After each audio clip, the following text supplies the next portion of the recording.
नमस्कार साथियों, स्वागत है आप सभी का अंकित इंस्पायर्स इंडिया पर। मैं हूं अंकित अवस्थी, आपके मेरे साथ में एक ऐसी घटना पर जिक्र करने के लिए जिसकी वजह से G20 का इवेंट, जो कि बहुत बड़ा मेगा इवेंट भारत में आयोजित होने जा रहा है, वो इवेंट एक प्रकार से उस सामूहिक कार्यक्रम की तरह हो गया है, या यूं समझिए कि हमारे घरों में जो होने वाले विवाह महोत्सव हैं, कुछ वैसा हो गया है, जिसमें कई बार कई रिश्तेदार, कई जानकार इसलिए नाराज हो जाते हैं कि यदि वो आया तो हम नहीं आएंगे। और ये बड़ा इंटरेस्टिंग होता है कि आपको मंच बना लिया जाए कि वो आए तो हम नहीं आएंगे। और हम नहीं आएंगे, क्यों नहीं आएंगे? यदि ये पूछा जाए, जैसे कई बार आपने शादियों में देखा होगा, कई रिश्तेदार, विशेष रूप से फूफाओं को, जीजाओं को ये टैग प्राप्त होता है कि हमारे मतलब आपके विवाह के अंदर गुलाब जामुन खत्म क्यों हो गए, इस विवाह बात पर ही हम नाराज हो जाएंगे। कुछ वैसा ही भारत के G20 इवेंट को देखकर फीलिंग्स ही आ रही है। क्यों? अभी केवल और केवल रिपोर्ट्स चल रही हैं कि शायद चीन ना आए। बोले सर, शायद क्यों लगाया? भाई शायद तो इसलिए लगाया क्योंकि शी जिनपिंग को रुकने के लिए जो होटल बुक की थी ना, उसके रूम कैंसिल हो रहे हैं, कैंसिल किए जा रहे हैं। जैसे आपको मालूम है ना, मौर्य शेरेटन बाइडेन के लिए पूरी तरह बुक किया गया है। और तो और सऊदी प्रिंस, जो सऊदी अरब के प्रिंस सलमान हैं, उनके आने को लेकर के पाकिस्तान की मीडिया कह रही है कि वो G20 में नहीं जाएंगे। अच्छा, ऑफिशियल अनाउंसमेंट कहीं से नहीं है, लेकिन सुर्खियां सब जगह बन गई हैं। ऐसी स्थिति में पाकिस्तान की मीडिया का क्या एंगल आ गया? तो जनाब, बात यह आती है, कुछ लोगों का मानना है कि जिस प्रकार से ब्रिक्स समिट के अंदर भारत ने पाकिस्तान की एंट्री नहीं होने दी, वैसे ही पाकिस्तान G20 जैसे इतने बड़े इवेंट को अपने पड़ोस में होता हुआ देखकर तंग है। तो बोले करे क्या? तो बोले करने के लिए वो अपने मत के समर्थक जो लोग हैं, उन्हें एकत्र करके एक टेबल पर बुलाए। जब ब्रिक्स जैसे एक छोटे इवेंट में, जहां दुनिया की 30% जीडीपी का हिस्सा रखने वाले लोग एकत्र हुए, वहां शी जिनपिंग पहुंच जाते हैं। लेकिन दुनिया की 85% जीडीपी का प्रतिनिधित्व करने वाले राष्ट्राध्यक्ष जब भारत आए, उसमें शी जिनपिंग के ना आने की खबरें आने लगती हैं। खबर तो यह भी है कि शी जिनपिंग अपने प्रधानमंत्री को वहां भेजने वाले हैं। ये सब सुर्खियां अचानक कैसे आना शुरू हुई? चलिए इस पूरी पटकथा को शुरू से शुरू करते हैं। आइए आगे बढ़ते हैं मेरे प्यारे साथियों। G20 इवेंट, जो कि भारत के लिए अत्यंत गौरव का विषय है, और मैं आप सबसे यह आह्वान करूंगा कि ऐसे इवेंट्स का होना हम सबके लिए बहुत ज्यादा मेमोरीज में बने रहने वाला इवेंट होता है। जैसे आज तक भी बहुत से मेरी उम्र के जो लोग हैं, उनके लिए कॉमनवेल्थ आज तक याद है कि कॉमनवेल्थ हुआ था तब ये हुआ था, कॉमनवेल्थ के समय ऐसा इंफ्रास्ट्रक्चर बना था। ऐसे ही G20 बड़ा इवेंट है, जिसमें आप समझ सकते हैं कि जब हमारे देश में ट्रंप आए थे तो भी पूरी मीडिया उसको कवर करके बैठी रही थी। अब तो ट्रंप जैसे, मतलब जैसे ट्रंप थे, अब बाइडेन आ रहे हैं। बाइडेन के साथ साथ 20 बड़े नेता और भी हैं, और भी ज्यादा नेता हैं। बड़ी बड़ी इंटरनेशनल एजेंसीज के प्रधान हमारे देश में आ रहे हैं। तो ये छोटा इवेंट तो नहीं है, और ये होना, आपकी और हमारी एज के सामने होना, ये हमारे लिए गौरव की अनुभूति कराता है।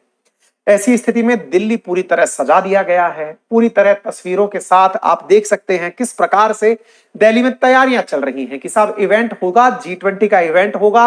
दिल्ली पुलिस ने बकायदा ट्रैफिक एडवाइजरी जारी की है कि G20 को लेकर के किस किस तरह से हम लोग कार्य करेंगे। G20 की समिट के अंदर टाइमिंग्स क्या क्या रहेंगी, किस किस प्रकार से क्या क्या कार्य होगा, प्रॉपर तरीके से यहां पर सजेशन के साथ नए रोड मैप भी जारी करके दे दिए गए हैं। साफ साफ कह दिया गया है कि क्या क्या प्रोहिबिटेड रहेगा। ड्रोन प्रोहिबिटेड रहेगा, पतंग प्रोहिबिटेड रहेगी, ड्रोन के साथ साथ जो भी फाइटर जेट्स हैं वो, साथ में एयर बलून्स, ये सब प्रकार की जो चीजें हैं, ये 12 सितंबर तक चालू नहीं हो पाएंगी। इस तरह की तैयारियां चल रही हैं। और तो और तैयारियों का आप इससे अंदाजा लगा सकते हैं कि बकायदा अखबारों में प्रॉपर फुल पेज के कि ओल्ड दिल्ली रेलवे स्टेशन पर तो क्या होगा, न्यू दिल्ली रेलवे स्टेशन का किस प्रकार से काम होगा, हजरत निजामुद्दीन रेलवे स्टेशन पर आने वाले क्या देखें, सिटी बस सर्विस के साथ क्या होगा, इंटर स्टेट बसें कहां से चलेंगी, इंस्ट्रक्शंस जनरल पब्लिक के लिए क्या होंगे। सारी एडवाइजरीज प्रॉपर तरीके से दिल्ली को लेकर जारी कर दी गई हैं। यहां तक बता दिया गया है कि कंट्रोल्ड जोन 1 क्या होगा, रेगुलेटेड जोन क्या होगा, पूरी तरह से ट्रैफिक रेगुलेशन जारी कर दिए गए हैं। ऐसी स्थिति में दिल्ली की छतों तक पर पुलिस के द्वारा निगरानी की जा रही है कि कहीं भी किसी प्रकार की अशांति फैलाने वाली स्थिति ना हो। छतों तक की मॉनिटरिंग की जा रही है, जितनी भी रूफ्स हैं आप उनको देख सकते हैं किस प्रकार से उनकी मॉनिटरिंग की जा रही है दूर दराज के क्षेत्रों में, कि कुछ भी ऐसा अशोभनीय हमारे देश में ना हो जिसके चलते किसी भी प्रकार से हमें दुनिया के सामने शर्मिंदा होना पड़े। ये सारी की सारी चीजें आप देखिए, छतों की निगरानी की, कहीं किसी ने स्टोन्स तो नहीं रखे हुए हैं, पता चले स्टोन पेल्टिंग की घटना, क्योंकि देश को नीचा दिखाने के लिए कुछ विदेशी ताकतें हमारे देश में अशांति फैलाने का कोई भी प्रयास कर सकती हैं।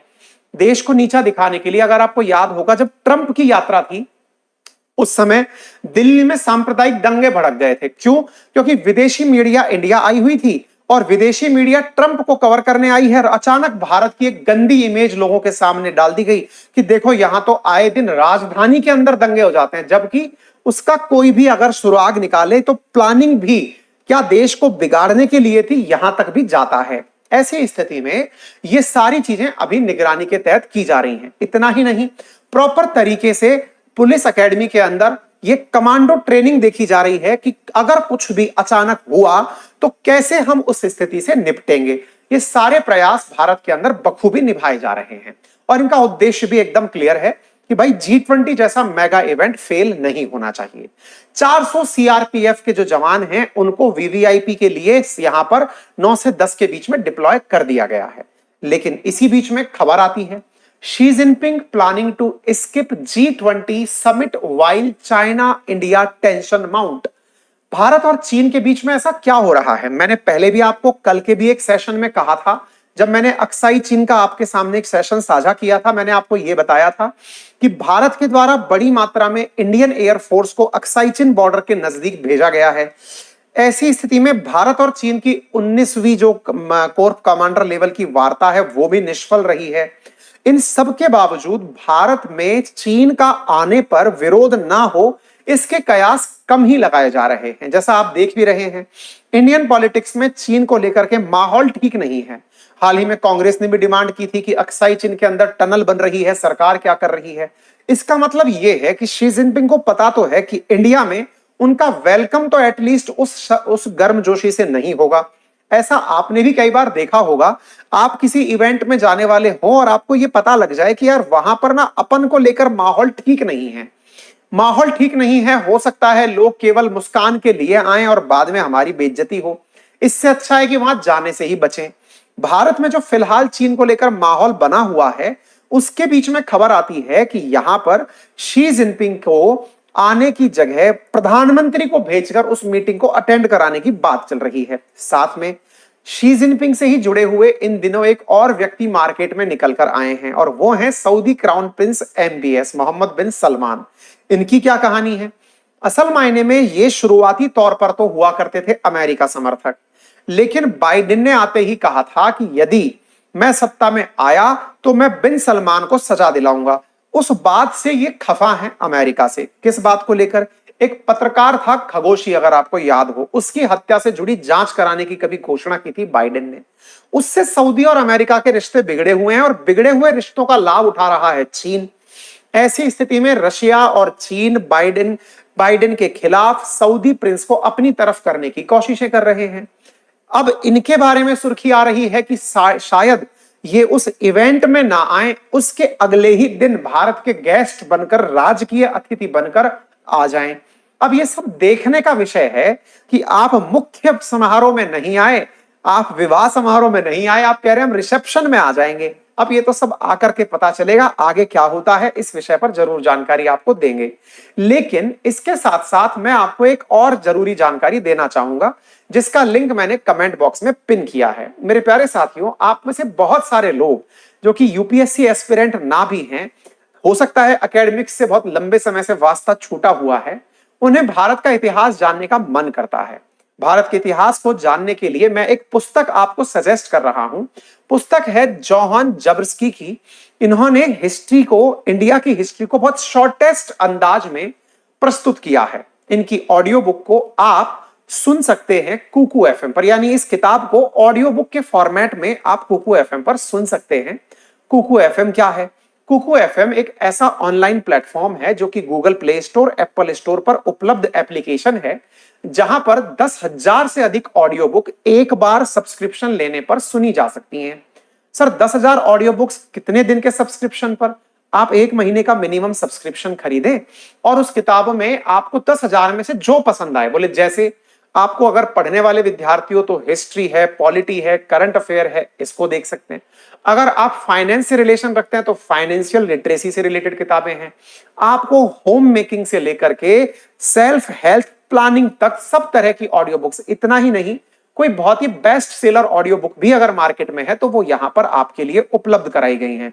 इवन 2023 की जो बेस्ट सेलर बुक हैं वो भी यहां पर बहुत शानदार शानदार रेडियो जॉकीज ने बोलकर अपनी भाषा में आप लोगों के लिए सुना रखी हैं। आप इन्हें सुने और जरूरी जानकारी को बकायदा अपने पास चाहे तो नोट्स बनाकर लिख लें, चाहे सुनते समय अपना टाइमिंग सिलेक्शन कर लें। इस तमाम प्रकार से आप कुकू एफएम को यूज कर सकते हैं। सर, इसको आप कैसे ज्वाइन करें? तरीका मैंने सिंपल बताया है। कमेंट बॉक्स में मैंने आपको एक लिंक पिन करके दिया है कुकू एफएम का, जहां मेरा कूपन कोड यदि अंकित 50 आप यूज करते हैं तो पहले महीने का सब्सक्रिप्शन जो कि 99 रुपीज का है, यह आपको मात्र 49 रुपीज में प्राप्त हो जाता है। पहले महीने में आप मेरा कूपन कोड यूज करके मात्र 49 रुपीज में इतनी सारी ऑडियो बुक्स को सुनने का एक्सेस प्राप्त कर लेते हैं। तो फिर देरी किस बात की? अब हम आगे बढ़ते हैं। आगे बढ़ते हुए जो सबसे इंपॉर्टेंट खबर आती है वो है पुतिन से रिलेटेड, और यह खबर संभवतया भारत में कुछ लोगों के अंदर एक अलग प्रकार की प्रतिक्रिया बना सकती है। यदि आपने हमारा एक और YouTube चैनल अपनी पाठशाला सब्सक्राइब किया हुआ है तो उस पर मैंने एक सेशन किया था जिसमें मैंने यह बताया था कि बाइडेन की भारत यात्रा से पहले अमेरिका की संसद ने जीई एरोनॉटिक्स के द्वारा बनाया गया जो तेजस के लिए इंजन है उसकी परमिशन दे दी है। ऐसी स्थिति में भारत मेक इन इंडिया के तहत अब अमेरिकी कंपनी के टेक्नोलॉजी ट्रांसफर के कारण भारत में ही फाइटर जेट्स के इंजन बना पाएगा।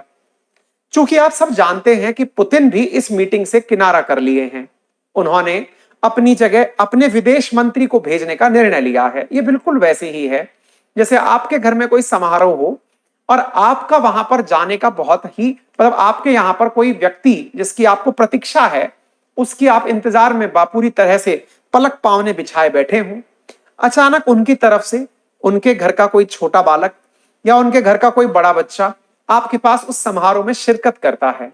उनकी तरफ से हाजिरी तो आ गई लेकिन वो खुद ना आए, इससे आपके मन में हल्की सी खिन्नता आती है कि यार क्यों नहीं आए। लेकिन पुतिन को लेकर हम समझ सकते हैं। क्यों? क्योंकि पुतिन के आने से संभवतया भारत के अंदर G20 का माहौल थोड़ा सा रशिया यूक्रेन पर शिफ्ट हो जाता। यही कारण है कि भारत ने ना तो जेलेंस्की को बुलाया ना पुतिन को। हालांकि पुतिन जो है वो इनवाइटेड ऑलरेडी हैं, लेकिन पुतिन ने खुद से ही जैसे ब्रिक्स में जाने से इनकार किया, ऐसे ही G20 में जाने से इनकार कर दिया। उन्होंने कहा मेरी जगह जैसे ब्रिक्स में सरगेई लैवरोव गए थे ऐसे ही सरगेई लैवरोव आ जाएंगे। लेकिन मसाला यहां नहीं है, मसाला कहीं और है। और वो क्या है? मसाला यह है जनाब कि वो G20 तो ज्वाइन नहीं कर रहे हैं, लेकिन पुतिन के बारे में यह सूचना है कि वो अगले महीने बेल्ट एंड रोड इनिशिएटिव के तहत, उसकी मीटिंग के तहत चीन जाने वाले हैं। ऐसी खबर रिपोर्ट्स में निकलकर आई है। अगर सितंबर में भारत ना आए और अक्टूबर में चीन चले गए, इससे भारत के अंदर बहुत सारी मत भिन्नताएं पैदा हो सकती हैं। हालांकि ये रिपोर्ट्स की बातें हैं। रिपोर्ट्स तो लंबे समय तक ये भी कह रही थी कि पुतिन भारत आ रहे हैं। भारत नहीं आए, संभवतः चीन को लेकर उनका जो भी होगा वो हमें आने वाले समय में पता चल जाएगा। आगे बढ़ते हैं। अब चर्चा करते हैं शी जिनपिंग, जिसके लिए आप लोगों ने ये सेशन ज्वाइन किया था।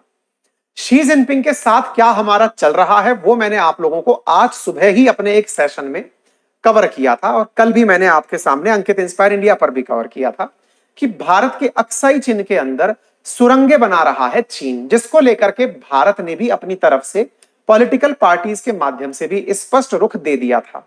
हाल ही में एक बवाल और भी हुआ था। संभवतया आपको याद हो कि चीन के द्वारा एक ऐसा विवादित मैप सरकारी रूप से जारी किया गया है जिसमें भारत के अक्साई चीन को, भारत के अरुणाचल प्रदेश को अपना हिस्सा दिखाया गया है। लेकिन आपको ज्ञात हो कि चीन ने यह केवल हमारे साथ ही नहीं किया, यह सब कारनामा उसने नेपाल के साथ भी किया है, मलेशिया के साथ भी किया है, फिलीपींस के साथ भी किया है, वियतनाम के साथ भी किया है, ताइवान के साथ भी किया है। उनके भी बहुत सारे क्षेत्रों को चीन ने अपना दिखाया है। ऐसी स्थिति में इन सभी देशों ने इनके नए मैप को रिजेक्ट कर दिया है। चीन पब्लिक इवेंट में इस प्रकार से अपना रिजेक्शन होता हुआ देखकर संभवतया खुद से ही सेल्फ गिल्ट में हो कि यार हम गए और वहां जाकर किसी ने कुछ कह दिया तो मामला बिगड़ जाएगा। हालांकि ये अभी तक कंफर्म तो नहीं हुआ है, लेकिन जिस तरह की चर्चाएं हैं, जैसे हाल ही में चर्चा है कि दिल्ली में उनके नाम पर जो होटल बुक हुई थी वो कैंसिल की जा रही है, इसी से मार्केट में जानकारी बनने लगी है। हाल ही में चीन ने अक्साई चीन वाला काम तो जो किया सो किया। भारत के द्वारा मैंने आपको 2 वीक पहले भी एक खबर बताई थी जिसमें बताया था कि भारत के 3 पूर्व सेना अध्यक्ष, नौसेना अध्यक्ष, थल सेना अध्यक्ष और जो वायुसेना अध्यक्ष हैं, ये तीनों ताइवान गए थे, पूर्व सेना अध्यक्ष। इस पर भी हमने सेशन किया है, आप चाहें तो इसे देख लें। इस पर चीन की प्रतिक्रिया ताजा तरीन चलकर आई है। चीन कह रहा है कि साहब आपको ऐसा नहीं करना चाहिए था। चाइना ने कहा है कि ताइवान के साथ में आप इस तरह की विजिट ना करें, यह हमें पसंद नहीं है। हम तो चाहते भी ये हैं कि तुम्हें जो ना पसंद हो हम वही काम करें, क्योंकि तुम भी तो सब वही कर रहे हो। खैर, चीन का चैप्टर में जो सबसे बड़ा ट्विस्ट है वो यही है कि चीन ने इस घटना पर 2 वीक बाद प्रतिक्रिया दी है और कहा है कि यह नहीं करना चाहिए था। क्या अमेरिका के आने के कारण ये लोग नहीं आ रहे हैं? कह सकते हैं कि दुनिया में जो भारत पहले तक एक गुटनिरपेक्ष नीति लेकर चल रहा था, संभवतया अब स्पष्ट रूप से हम स्लाइटली राइट की तरफ शिफ्ट होते हुए दिख जाएंगे यदि G20 के अंदर पुतिन, शी जिनपिंग और मोहम्मद बिन सलमान ना आए। ऐसा मैं क्यों कह रहा हूं? क्योंकि चीन अपने प्रभुत्व के देशों को इस मीटिंग से बाहर रखना चाहेगा। हालांकि भारत ने लंबे समय तक प्रयास किया है एक ऐसा रुख अपनाने का जिससे सामंजस्य स्थापित मार्केट में किया जा सके।